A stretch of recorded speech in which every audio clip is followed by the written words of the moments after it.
On March 23, 2007, police officers knock on the door of a young man, suspecting he had something to do with the disappearance of a female English teacher. The man manages to slip past the officers, disappearing into the city. The body of the English teacher was found on the balcony of his room, buried in dirt within a bathtub. The man would spend the next 2.5 years running around Japan, cutting off parts of his face to change his appearance, and living off the land on a remote island until he eventually got caught in 2009. What happened between him and the English teacher? How did he manage to evade authorities for so long? What led to his eventual capture?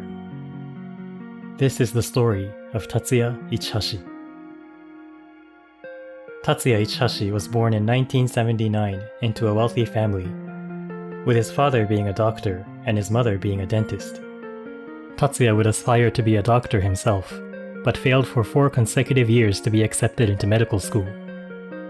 Deciding medicine wasn't for him, Tatsuya would move on to get a degree in gardening, but would not get a job after graduating. He would convince his parents to support him while he studies English to get into graduate school in the United States. But seeing no progress in his English abilities, his father would eventually threaten to cut off his allowance and force Tatsuya to find a job. On March 20, 2007, only a few days after this ultimatum from his father, he finds an attractive young woman near a train station in Tokyo. This woman was Lindsay Ann Hawker, a 22-year-old from the UK working as an English teacher. Tatsuya attempts to spark up a conversation, but Lindsay is not interested, getting on her bicycle and attempting to leave the scene. To her surprise, Tatsuya would run along with her, following her all the way back to her apartment. Panting from the effort of running alongside a bicycle, Tatsuya requests a glass of water. Being the kind soul she was, Lindsay lets him into her room, where she lived with a couple of roommates. Once inside, Tatsuya would yet again try to have a conversation. For some reason, he draws a picture of Lindsay and writes his email address and phone number on the paper. If you look closely, you can see his email address is whitelover@hotmail.com, which may be hinting at why he was so interested in Lindsay. Tatsuya would also request to have Lindsay give him English lessons, offering 3,500 yen, roughly $30 per hour. Although Lindsay was hesitant, the offer was too good to turn down. They would agree to have a lesson next week on the 25th of March. This is actual footage of Tatsuya and Lindsay entering a cafe on the 25th for their English lesson. You can see Lindsay visibly uncomfortable, frequently touching her face and hair. Near the end of the lesson, Tatsuya claims he forgot to bring cash to pay her with, so the two of them take a taxi to his house to retrieve the money. This is where things take a dark turn. As soon as they enter Tatsuya's apartment, he tackles Lindsay from behind and binds her wrists and ankles with cable ties. After he had his way with her, he puts her in a portable bathtub. The fact that he had cable ties in a spare bathtub on hand indicates he had planned this in advance. Sometime past midnight, Lindsay manages to free herself and attempts to escape, but is captured by Tatsuya, who then strangles her to death. The following morning, Tatsuya purchases 100 liters of soil and some chemicals to accelerate decomposition, which he uses to bury Lindsay's body in the portable bathtub. While Tatsuya was busy disposing the body, Lindsay's roommates become concerned that she has not come home and calls the police to report her missing. The roommate informs the police of a strange man who stopped by a few days ago, and through the email address and phone number Tatsuya wrote on his drawing, the police manage to track down where he lives. When the police knock on Tatsuya's apartment door, he attempts to step out and speak to the officers in the hallway. Finding this behavior suspicious, the police request to check the inside of his room. But as they do so, Tatsuya makes a run for it, attempting to escape via the stairway. The police had a man stationed in the stairway to prevent this exact scenario, but Tatsuya, being a former track athlete, manages to evade the officer and disappears into the city. He would then steal a bicycle and make it to a nearby train station, spending the next few days wandering the area in and around Tokyo.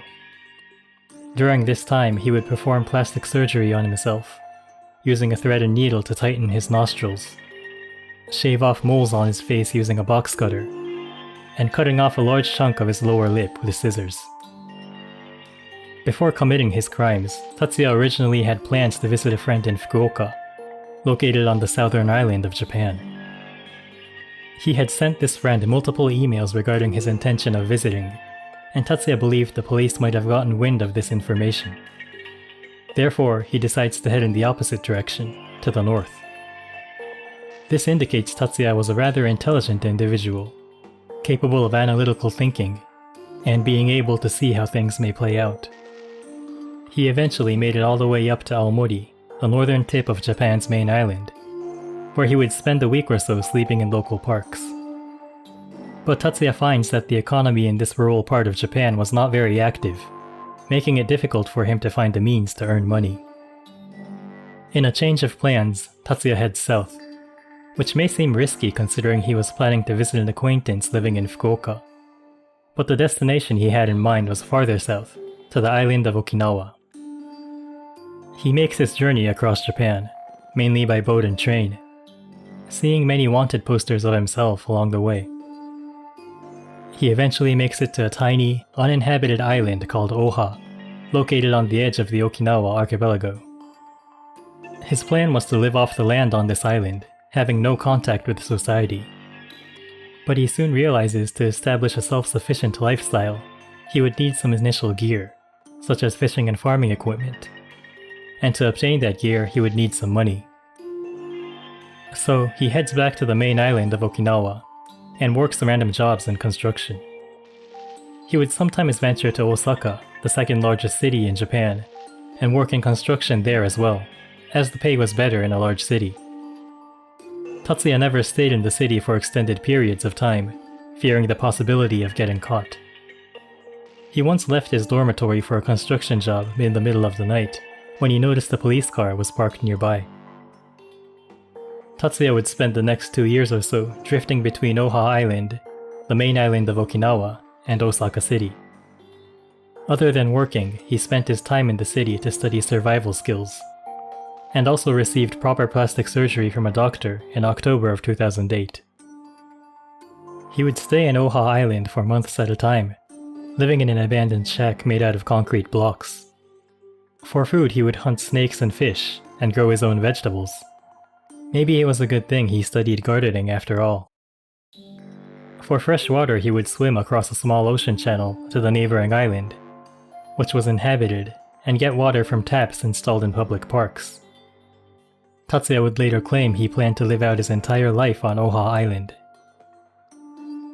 While Tatsuya was enjoying his life as a castaway, Lindsay's parents would visit Japan multiple times, appearing in press conferences and giving out flyers on the streets, doing everything they can to keep the case relevant to the people of Japan. The police would put up tens of thousands of wanted posters across Japan, offering 10 million yen, roughly $100,000 to anyone who provided information leading to his arrest. Their efforts would eventually pay off. In November of 2009, a doctor who conducted plastic surgery on Tatsuya was watching a news program regarding the fugitive at large, and recognized Tatsuya as one of his former patients. Tatsuya had left an impression on the doctor due to his poorly executed operations on his nose and lips. The doctor contacts the police and sends pictures of Tatsuya's face after his surgery. As the police released these pictures to the public, more reports would come in from the construction companies Tatsuya had worked for, as well as staff of the shipping company that ran passenger boats from Osaka to Okinawa. Tatsuya was in Osaka when news broke out of his current appearance, and attempted to quickly make it back to Okinawa, but was apprehended at the port his ship was departing from, less than a week from when the doctor informed the police. A considerable crowd of media and onlookers gathered as Tatsuya was transported to Tokyo, wanting to catch a glimpse of one of the most prominent fugitives at large. While awaiting his sentence, Tatsuya would publish an autobiography titled The 2 Years and 7 Months Until My Arrest, which sold relatively well, earning him the equivalent of over $100,000. Tatsuya offered this money to Lindsay's parents, but they refused to accept it. In 2012, Tatsuya was sentenced to life, and he remains in prison as of making this video. In 2013, a movie was released regarding his life as a fugitive titled I Am Ichihashi, but received poor reviews overall. The case of Tatsuya Ichihashi is still fairly well known, as serious criminals on the loose are rare in Japan. Combined with the shock factor of someone performing self-plastic surgery and living on a deserted island for 2 years. What do you think of the case and the lengths Tatsuya went through to avoid getting caught? Let me know in the comments below. As always, thank you for watching until the end. Please like, subscribe, and turn on notifications so you don't miss the next episode. I'll see you next time.